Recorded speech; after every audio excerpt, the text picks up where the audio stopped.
أبواب الشهادات عن رسول الله صلى الله عليه وسلم وبه قال حدثنا الأنصاري قال حدثنا معمر قال حدثنا مالك عن عبد الله بن أبي بكر بن محمد بن عمرو بن حزم عن أبيه عن عبد الله بن عمرو بن عثمان عن أبي عمرة الأنصاري عن زيد بن خالد الجهني رضي الله تعالى عنه أن رسول الله صلى الله عليه وسلم قال ألا أخبركم بخير الشهداء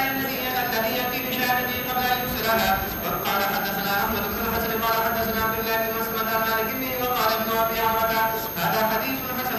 بس أبواب الشهادات عن رسول الله صلى الله عليه وسلم.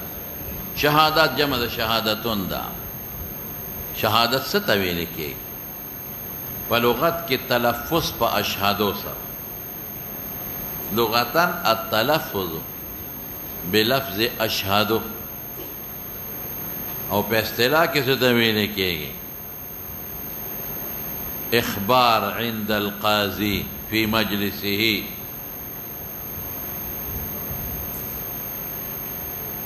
اخبار د رجل قید پکې لګولې خو ما ونه لګاو ولې ځکه شهادت د سړو پورې مختص ونه دی خدم کوي که اصالتاً وی چې سړی اصل دی ځکه لګولې دی بعضې علماو نو بیا خیر دی نو اخبار عند القاضي که سړی وی او که ښځی فی مجلسه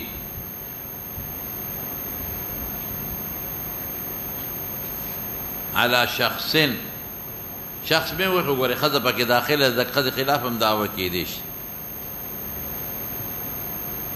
لاثبات دعوى المدعي اذا مدعي دعوه ور باندې ثابت ہے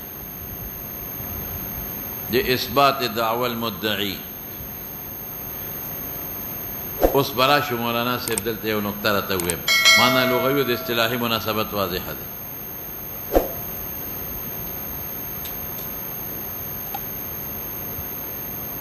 اس شهادت چې دی کنه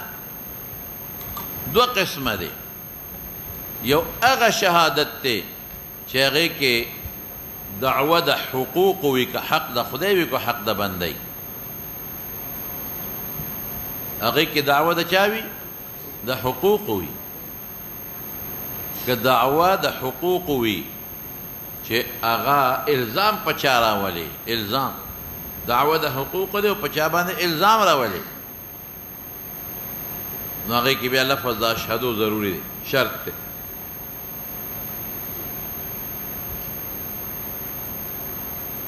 یو داسې شهادت دی چې هغه په معنا د تزکیې او د تعدیل دی په معنا د چا دی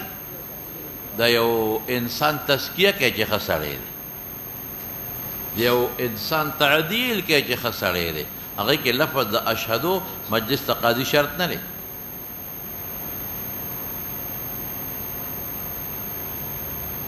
چې اثبات کې د حق د حقوق د الله صراحتا وي که ضمنا وي یا اثبات کې د حق د حقوق د بنده اثبات کې د چا د حق د حقوق د الله یا اثبات کې د حق د حقوق د بنده دفع د اشهدو به وی لکه د زنا دپاره ګواهي کې د خدای حق دی ولې جرم یې کړی دی یا د چا مال د چا وړی دی هغه له ګواهي کې یا دغه دپاره ګواهي کې د میاشتې لپاره میاشت هم ضمنا د الله یو حق دی چې خلک روجې شروع کړي یا خلکو ته پته ولګي چې دا د روجې میاشت ده د روجې نه ده د اختر ده نو په دې امورو کې چې په چا الزام راولي په چا څه راولي یو شی لازمي داسې ووایه په چا څه کوي یو شی لازمي الزام پې راځي نو هغې کې مجلس ته قضام شرط دی الا او لفظ اشهدو شرط دی او که داسې نه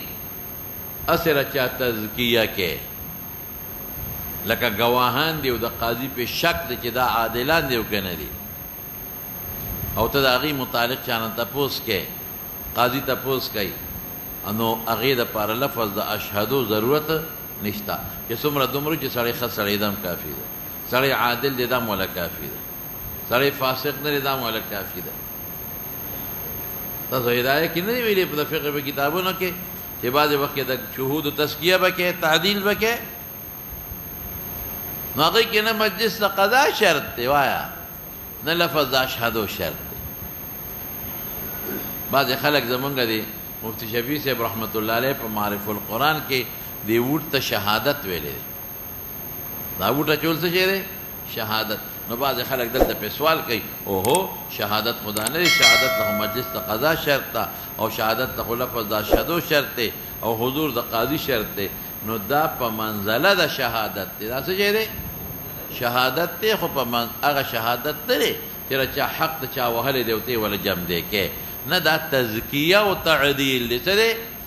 دا ته د هغه سړي تزکیه کې چې دا ښه سړی دی د هغه تعدیل کې چې زما په ذهن کې دا منصب د اهلیت د منصب دپاره لري او زما په ذهن کې دا ښه دی بدلنډه دا شوه نو دې دپاره نه مجلس د قاضي شرط دی نه حضور د ګواه د قاضي شرط دی وایه او نه د دې دپاره لفظ اشهدو شرط دی دا مخکې لاړ شوه نو خلک دلته تیر وځي دا خو شهادت نه دی شهادت ته خو لفظ اشهدو شرط دی چا وایي چې لفظ اشهدو شرط دا هدایه ویلې ده دا نور کتابونه ویلي دي هسې د خلکو په عقلي خبرې کې او خلک دوکه کې عقلي خبرې کې او په هغې باندې خلک دوکه کې نو عقلي خبرې نه چلیږي په شریعت او په دین کې نو شهادت مې څه وی که په چا الزام راولې احیا د حق د بنده کې یا احیا د حق د الله کې یا څوک ملزم کې پوهېږي یا احیا د حق د الله کې لکه دا څه ورته ویلې کېږي زنا وغیره الزام راولي خلاصه د کلام څه شو الزام راولي نو بیا په رمضان شو هلته د الله د یو حق احیا کېته نو په دې کې لفظ اشهدو مجلس د قاضي شرط نور شروط هم وله شته دی کې نور هم شته او یو دا دی چې دا څیزونه پکې نه صرف تعدیل کې تزکیه کې نو هغې دپاره نه لفظ د اشهدو شرط دی او نه هغې دپاره مجلس د قاضي شرط دی زه اوس ابواب الشهادات عن رسول الله صلی الله اوس د مخکې سره څه مناسبت دی نو بعضې وخت کې مولانا صاحب سړی یو خوب وویني نو چې خوب وویني نو خلک وایي مړه څه دروغ وی وایي زه خدای ګواه کوم چې دا خبره مې رښتیا ده اوس ګوره هلته کې هم دې اشهدو وایي ورې ګواهي مختص ده شهادت سره شهادت مختص ده ګواهۍ پورې نه دی ملازمه له چاره طرف نه ده د یو طرف نه ده چې کومه ګواهي ده ما درته وایي عند القاضي نو هغه مختص ده چا پورې مختص ده وایه شهادت نه بغیر کار نه کېږي خو شهادت هغې پورې مختص نه دی شهادت خلک په قسم کې مخوري اشهدو زه ګویي کومه چې ما سار زید لیدلی دی اشهدو بالله یمین شو نو لفظ د شهادت مختص نه دی هغه ور پورې مختص دی ښه نو څه بعضې وخت یو سړی خوب وویني بل وي مړه دروغ وی وایي زه اشهدو ګواهي ورکوم په الله یعنی الله ګواه کومه چې ما دا خبره دا خوب لیدلی دی دی مناسبت شو زه اوس ورپسې شه وبه قال حدثنا الانصاري قال حدثنا قال حدثنا مالك بن عبد الله بن ابي بكر بن محمد بن عمرو بن حزم عن ابيه عن عبد الله بن عمرو بن عثمان عن ابي عمرو الانصاري عن زيد بن خالد الجهني رضي الله تعالى عنه ان رسول الله صلى الله عليه وسلم قال الا اخبركم بخير الشهداء تاسو له خبر نه درکوم په بهتر د شهدا بهتر څوک دی الذي یاتي بشهادته قبل ان يسالها چاته شهادت غوښتنی او دی کوي چا شهادت نی غوښتې او دی وایي زه شهادت دله کوم دا بهتر دی ولې د پردي حق احیا راوسته نن سبا خلک د ګواهۍ نه تښتي وایي که ګواهي کوم د مدعا سره د عداوت دشمنۍ مې پیدا کېږي او دې دومره تکړه دی او نر دی چې د خدای یا د بنده د حق دپاره هغه ته مطالبه نه ده کړې کومه ولې چې زه ووایم چې د زنا کړې ده دله سزا میلو چې آینده لپاره څوک زنا ونه کړي چې زه ووایم چې د سرقه کړې ده نه لاس پرې شي چې آینده لپاره څوک سرقه ونه کړي زه ووایم چې دله تا نه 10,000 روپۍ اخیستې دي زه ګوایم چې بیا څوک د چا نه پیسې الزام ونه کړي نو دې سره خو په معاشره کې امن راځي اطمینان راځي خلکو ته فایده راځي ځکه خیر شو لیکن مولانا صاحب دا حدیث د رستو حدیث سره معارض دی رستو براشي چې خراب شهدا هغه دي چې هغوی نه طلب د شهادت نه کېږي او دی شهادت کوي دا حدیث په بخاري کې 13 دی دلته مسلم روان دی نو د هغې ما تطبیق کومه مختلف تطبیقونه دي ښه یو تطبیق یې دا دی چې دا رښتونې ګواهي دی هغه دروغجن دی دا کم یو دی دا بهتر وایا دا هغه دی چې رښتونې ګواهي کوي هغه کم یو دی هغه دا چې دروغجن دی بس دی ښکلی جواب دی بعضې علما دویم جواب هم کوي هغه دا چې دا هغه ګواه دی چې د مقصد احیا د حقوقو د الله یا د بندۍ هغه ګواه دی چې پیسو دپاره کوي یا رښتیا وي یا دروغ وي ګوره وختي او دې کې فرق شو ښه وختي مې څه وی چې دا صادق اکاذب اوس مې څه وی چې دا هغه دی چې احیا کوي د حقوق د الله یا د بندګانو او هغه کم یو دی مولانا هغه د پیسو دپاره کوي بعضې پیسو والا یا رښتیا وي یا دروغ وي خو پیسو دپاره کوي نو چې پیسو لی کوي نه رښتیا وي سبا به دروغ هم ووایي او دریم څه دی دریم هم علماو کړی دی خو هغه دین هم کمزورې جواب دی دا دی چې دا محمول دی په هغه صورت باندې چې هغه ته پته نه لګي چې زما ګواه شته او تا ته پته را هغه ته د ګواه پته نه لګي او تا وله ګوی وکړه تا وله وکړه او هغه بل صورت یعنی څه مطلب مدعي ته د ګواه پته نه لګي مدعي ته د ګواه لکه تا دله پیسې ورکولې او زه په موقع ناست وم ما سره بل ملګری هم ناست دی مونږ ولیدلې خو ستا خیال نه چې دا پیسې زمونږ لیدلې شوي دي یا بل به صورت ته که مزېدار به درکمه دا دی چې تا دله 1,000 روپۍ ورکړي دا د خلکو مخکې دی نه دي ورکړي ځان له تا ته پته چې زما ګواه شته خو دې سړي دی مدیون زما او د زید مخکې اقرار کړی دی چې یاره ما له د جمعې پر د مانځه نه پس عمر 1,000 روپۍ قرض را کړی اوس چې هغه غواړي وي نه تا ماله نه دي را کړی نو زه به لاړ شمه زه به ورله ګواهي وکړم چې د حق احیا راشي نو دا صورت په کوم باندې محمول دی مولانا صاحب وایه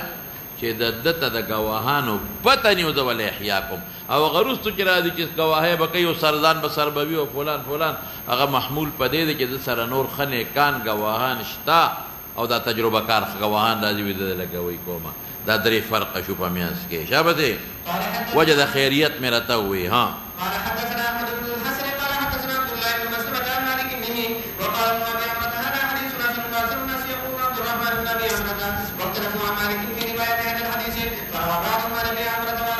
او بعض زوي عن ابي عمرة ابو عمرة وي الانصاري مخكتير او بعض ابن ابي عمرة وي او دي وي كده عبد الرحمن ابن ابي عمرة سيدي قدر وسطني وهذا اصح عندنا ذكا اذا مالكنا علاوه نور دار وسطني وي ابن ابي عمرة دي عبد الرحمن نوم دي لانه قد روي من غير حديث مالك عن عبد الرحمن بن ابي عمرة عن زيد بن خالد وقد روي عن ابي عمرة عن زيد غير هذا ابو عمرة نشتخوا غدان دي اقبل روايه دي وام سيدي ابو عمرة مولاد زيد بن خالد الجهني دي دا حديث ده غلول دي ابو عمرة نو السيد قد خدا حديث نه لته شابه مولانا صاحب قال حدثنا قال حدثنا زيد بن خباب قال حدثني ابي بن عباس بن سالم بن سالم قال حدثني ابو بكر بن محمد بن عبد بن حنبل قال حدثني عبد الله بن عمرو بن عثمان قال حدثني خالد بن زيد بن ثابت قال حدثنا عبد الرحمن بن ابي احمد قال حدثني زيد بن خالد الجهني رضي الله تعالى عنه انه سمع رسول الله صلى الله عليه وسلم يقول خير الشهداء من ادى شهاده قبل ان يسال هذا حديث حسن غريب من هذا الوجه وبه قال حدثنا قتيبة قال حدثنا مروان بن معاوية الفزاري قال عن يزيد بن زياد الدمشقي عن الزهري قال وقال عائشة رضي الله تعالى عنها قالت قال رسول الله صلى الله عليه وسلم لا تدوم شهادة خائن ولا حائن فرمائي دارون به حديث عبد الرحمن ابن ابي عمرة تیر شو کنه عن زيد بن خبر دا سيدي دا مالک د سند نه علاوه په نورو کې امداد شته په پیښ وکنه دا مالک نه دواړه دي ابن ابي عمرة او ابو عمرة دا مالک نه بغیر امداد ابن ابي عمرة راغی خير الشهداء من انت قبل ان يسالها او دا بل چې ورپسې دی عن نور عن عائشه قالت قاسم لا تجوز شهاده خائن خائن خو فاسق دی خائن دی تم ویل کېږي مخکې تیر شوي ضد امین دی چې دې ذمہ داري نه پوره کوي تا خپل حق پوره نه درکړي ما ویلې خبره او خائن هغې ته مو چې ودیعت یې ورسره ایښودی روی کې خیانت وکړي نو فاسق شو او خائنه ولا مجلود حدا ولا مجلودة چې دورې ورکړې شوي وي یو خبره ده چې که دا درو والا توبه وستا نو بیا خیر دی لیکن محدود فی القذف پتې مونږ واخلو مونږ ته څه واخلو هغه که توبه مو وباسي نو زمونږ په نیت باندې هغه په توبه باندې هم د هغه شهادت بیا نه قبلېږي تفصیل به پکې خپل باب کې راځي ولا ذي غمر او نه خاوند د حسد چا سره حسد وي چې چا سره حسد وي نو هغه خو په خامخا دغه وایي دروغ به پې وایي لإحنة ذي غمر دا چې ګواهي کوي د سره وجه نه کوي لإحنة احنه پېژنې حسد ته وایي بغض ته وایي لإحنة ذي غمر خاوند د حسد دیک چې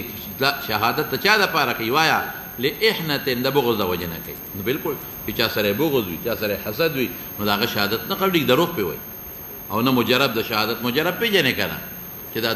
اوس زمونږ په دې وطن کې مشته ته چې کله هم عدالت ته لاړ شې که نه نو بعضې کسان دي وکیلانو سره ناست پیسو دپاره جزا لګوئ کو دا بلکل مستقل کسان دي هغوی دله په دروغه ګوئ کې پیسو دپاره ناست دي وکیل به راته وایي ګواه دې شته یاره جي ګواه نه زه به پیدا کړم قسم هم خوري خشته خشته ښکلې ګیرې هم پرېښې دي او ښه ښکلې رومالونه هم په سره چولې وي او ښه خشته جامې هم وي او بعضې کسان به دي چې تا عدالت ته ځې ورته څه کوې یاره زه خو سرکاري نوکر یم یاره زه خو مدرسه کې مدرس یم نو دا تاریخونه به له څوک کوي یاره څوک هم مجبور یم ماله راکړه که نه اجازتنامه ماله وکاله راکړه ماله پیسې راکړه بس ته بېغمه کور کښېنه زه به درله کوم نو به دې لاړ شي هغه سړي له وکالتنامه ورکړي هغه خپل ځان په ځای باندې دغه کښې څه ورته ویلې کېږي څه ورته ویله که وکیل نه وکیل خو بیلي هغه د خپل ځان په ځای باندې نایب کی بس نایب به ورته ووایي نایب نه دی بل لفظ دی زمونږ په دې قانون کې خو زه به نایب ورته ویم مختار عام هغه خپل ځان په دې مختار خاص کي یا مختار عام یو سټام ولیکي د وکیل په مخ کې سټام ولیکي چې دا زما په دې مسله کې مختار خاص ورته وایي نو جج له لاړ شي جج ته وایي چې صاحب زه خو نشم تېراتلی زما خو یا نوکري ده یا پنډی کې ما یا لاور کې ما یا مې درس دی دې به زما مقدمه کوي ډېره ښه د جج مخکې بس هغه پیش کېږي وکیل هغه بوځي رابوځي پیسې اخلي نو نن سبا دا رواج دی خلک بېغمه ناست دی او هغه ولې ځي راځي هغه تاریخ هم هغه بدلي را بدلي او هغه ځي راځي او پیسې وله ورکوي نو دا شو دا مجرب دا پخوا مو اوس هم شته او نه قانع له اهل بیتو قانع پېژنې قانع دې ته وایي چې د اهل بیتو نوکر دی مولا دی آزاد شوی دی خو د هغه سره کار کوي په حجره کې ورسره ناست دی چلیمان ورته ډکوي حجره کې ناست کار ورسره کوي نوکر یې دی دغه نو هغه ورخه مخه دروغ وایي ولا ځوانین فی ولا چې کوم په ولا کې متهمي ولا کې متهم څه معنا چې وایي زما دغه زید زما مولا نه دی دا مې مولا دی نو خو دروغ دی که نه فاسق دی ولا قرابة وایي دا مې پلار نه دی امې پلار دی دا خو پخوا خو دا قصې پسې وې که نه من ادعا الی غیر موالیه او من ادعا الی غیر ابیه تیر شوي نه دی بخاري کې د دې نه قبلېږي فداري وي قانع تابع ته وایي چې د یو قوم تابع وي د هغوی د اجرې خدمت کې د ښځو ماشومانو خدمت یې کوي هذا حديث غريب الا من حديث يزيد بن زياد الدمشقي او يزيد يضعف في الحديث ولا يعرف حديث ظهور الا من حديث هدي بمتفرد لكن مولانا صاحب مضمون صحیح دی صرف مجلود حدن او مجلوده حدن هغوی وایي چې دا هغه مراد دی ائمه ثلاثه وایي چې توبه وباسي هر قسمه حد کې وله ورکړی شوی دی او موږ وایو چې نه دغه هم د سره موږ منو خو موږ وایو چې محمدود فی القذف به وباسو اکتم ولا تقبلوا لهم شهادة ابدا واولئک هم الفاسقون الا الذين تابوا واذا دواړو سره لګیږي زم نه الا الذين تابوا صرف فسق سره لګیږي خلاص شو خبره ورپسې نو شهادت لپاره یو شرط دا شو دې کې تهمت دا به نه قبلېږي بل د فاسق شهادت نه قبلېږي فاسق څه ته وایي د عادل به قبلېږي د فاسق به نه قبلېږي نو علما د فاسق ګڼ معنی لیکي بعضې وایي فاسق هغې ته وایي چې دروغ وایي دروغجن بلکل منم دروغجن شو خو دا خو یو خاصه نوعه شو عام خو نه شو بعضې حضرات وایي چې فاسق هغه چا ته وایي چې ګناه کبیره نه کوي دا ښکلی تعریف دی دا ابن الحمام هم لیکلی دی دا هدایي هم لیکلی دی چې مرتکب د کبیرې هم نه او دوام په صغیره هم نه کوي یو ځل نیم دې صغیره صادریږي په صغیره دوام او استمرار هم نه کوي مرتکب ده کبیرې هم نه وي دوام په استمرار هم نه کوي یو قید ورسره بل هم لګوي چې ظاهر کې صالح هم وي باطن نه موږ نه یو خبر چې ظاهر کې څه ویل کا صالح هم وي صالح په ظاهر کې د خلکو په اعتمادي زه مخکې لاړ شم ها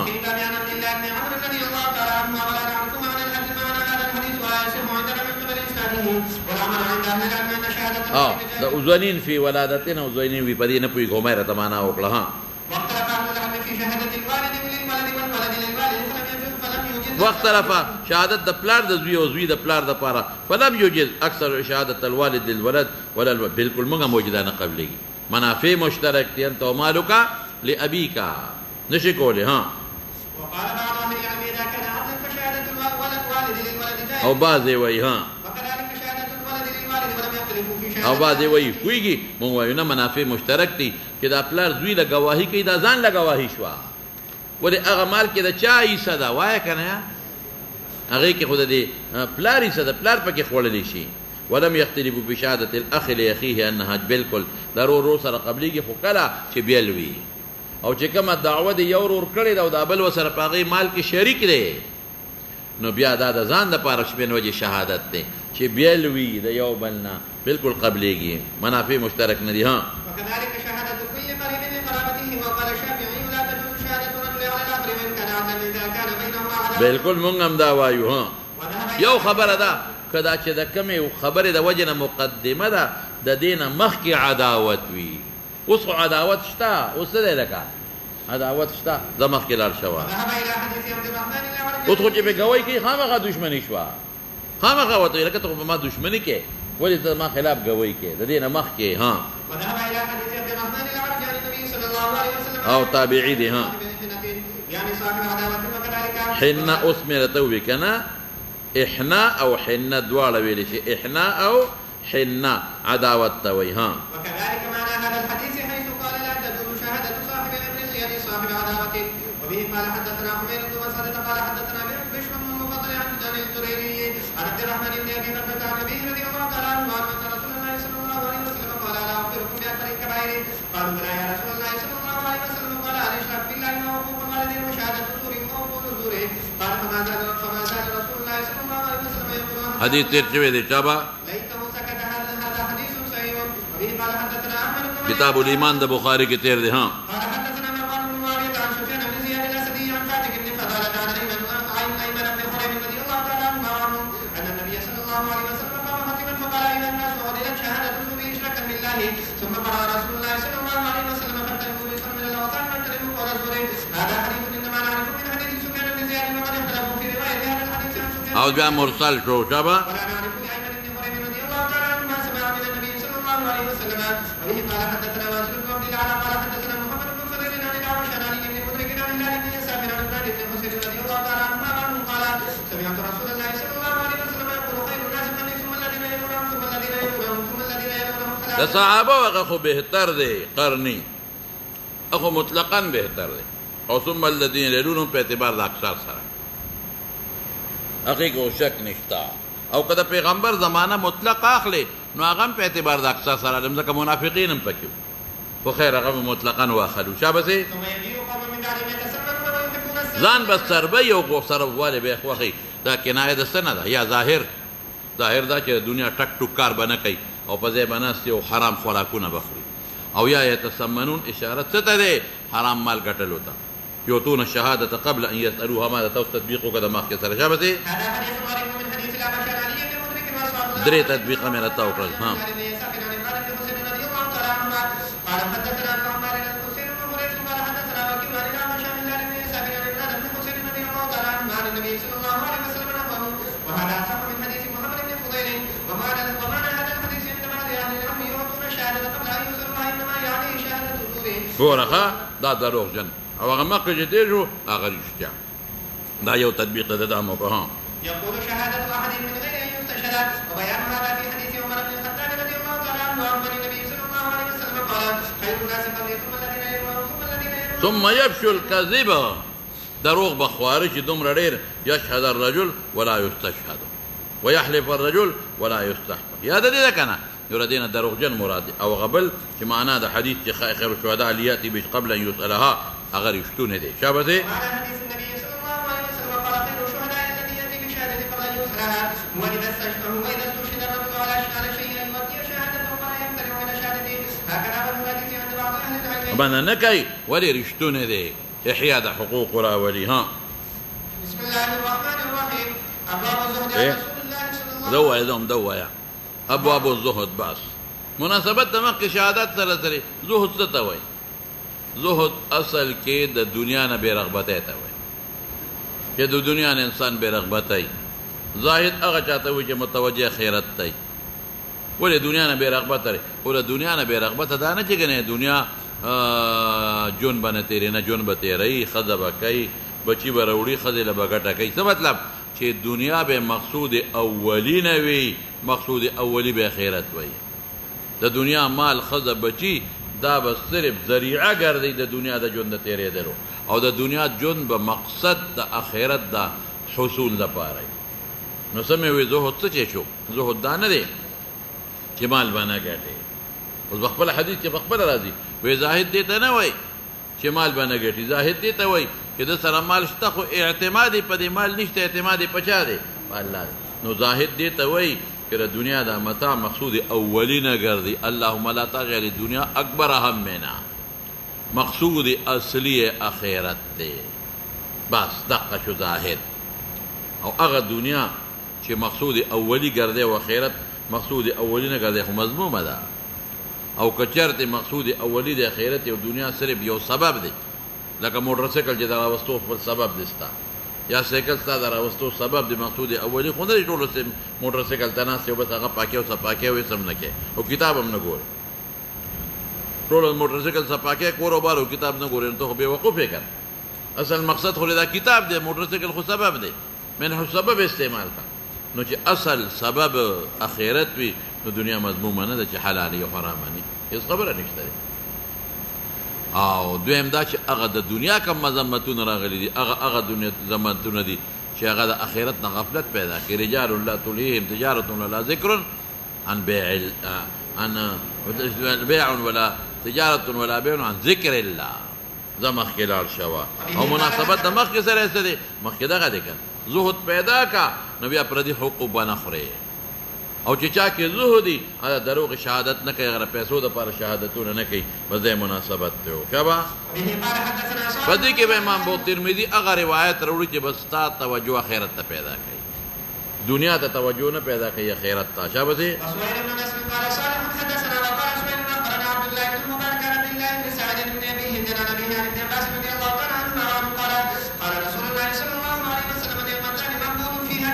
ډېر خلک پکې دوکه دي دوکه څه فایده ترې نه دي دوکه ده ځکه نعمت ده یو صحت دی خلک پکې دوکه د صحت ته فایده نه دي هلکه دې وخت کې صحیح نیکبخته منځونه وکړه روجي ونیسه ذکرونه وکړه نیک اعمال وکړه او وروسته بیا څه ناجوړه بیا څه هم نه شي کولی خامخا به بیمارېږي بوډا کېږي به او بل فراغ دی چې سړی فارغ وي ګورې بیا به وروستو ښځه به چې بچي به ري چې ټول به پڼ به دې په سر یې او منډې ترړې به وایي د ښځې لپاره دې وخت کې اوزګارې بچي دې کم دي مثلا یا اوزګارې نو د هغې نه فایده واله دین ته متوجه شه او دا بالخصوص تاسو دپاره دی الحمدلله تاسو په صحت هم روغ یې وروستو څه پته لګي او فارغ هم یې مور پلار لګیا یې درله ګټې کوي نو دې نه فایده واله دوکه کېږي پکې وروستو چې ودونه وکړې بیا به ورته پلار ځان نه پیدا کوه ښځه لرې وکړو ځان له ګټه بیا به څه کې او خدای مه که بیمار چې بیا به څه کې نو دې کې ځان مه دوکه کوه څه د دې نه الله ته متوجه شه دنیا ته یې مه متوجه کوه ورپسې شه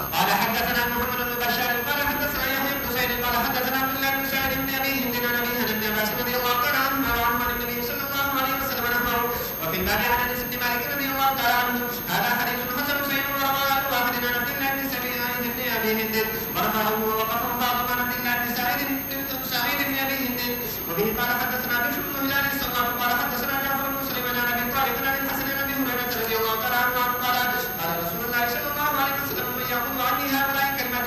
فيعمل بهن ويعلمهم فيعمل بهن فقال ابو هريره رضي الله تعالى عنه قلت ان يا رسول الله صلى الله عليه وسلم فاخذ بيدي دما لاسې ونیوه چا پسې وقال اتق المحارم تقدم محارم نه ځان ساته محارم نه مراد هغه ځایونه در باندې حرام اعبد الناس پټ ولې مولانا صاحب پرهیز د علاج نه بهتري که نو که ته ډېر منځونه کې او هلته د حرام خوري کې تباه نو محرماتو نه ځان ساته پرهیز وکړه نو چې پرهیز وکړې روح دې محفوظ که لکه بدن له چې پرهیز ورکې نو بدن محفوظ شو که نه نو روح دې محفوظ که او بل ورده بما قسم الله لکه چې څه د الله درکړي دي اغنى الناس بشي بس خدای پاک څو پیسې درکړي دي په دې خوشحاله مړه ډېر څه کومه ژوند مې پې تېرېږي بس غني څه ته وایي او چې پیسې ډېرې زیاتې او سهار نه ماسخوتنه پورې پیسو پسې منډې وې ته فقیر کې څه فرق دی ته فقیر کې څه فرق فقیر هم سهار وځي او د ډوډۍ په تکل کې ماسخوتنه پورې ته هم د ډوډۍ په تکل کې نو غني خو دې ته نه وایي چې پیسو پسې منډې خو فقیر دی فقیر سترګې وږي ادم سترګې وږي فقیر هم منډې وي دمه ونه کړه تا هم دمه ونه کړه فقیر هم د دنیا په طلب کې تم د دنیا په طلب کې نو ته هغه کې څه فرق او چې د الله سره په دې راضي شي بس دا ډېر شی دی بس اوس به خپل لمونځ کوم خپلې روجې به نیسم خپل عبادت به کوم نو دا غنا ده شابسې غنا د مال نه غنا د قلب پوهېږې په خبره مخکې لاړ شه درېم څه دي او سوچه مسلمان هم دې ته وایي ولې او چې ګاونډي ته ضرر رسې نو ته مؤمن کامله نه شوې مؤمن نه مراد مؤمن کامله ولې ګاونډي په ته حق دی چې ګاونډي درنه په امن کې دی بس د کور حفاظت به دې کوي د بچو حفاظت به ته به نه د ښځې خدمت به کوي د ماشومانو حفاظت به دې کوي او چې ګاونډي درنه په تکلیف کې وي شل جنجاله به درله ګوري شل مصیبتونه به درته ګوري مخکې لاړ شه ها شابسې پوره مسلمان شو کامل لا یؤمن حتی یحب لاخیه ما یحب لنفسه کې ما خبره کړې ده ها زړه واجنې کم خیر دی که لږ سړی خاندي خو همیشه خندانه شابه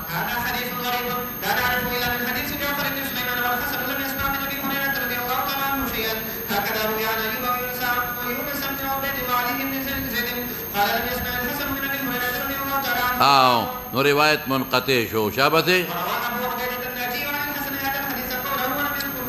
او هغه موقوف هم دی ها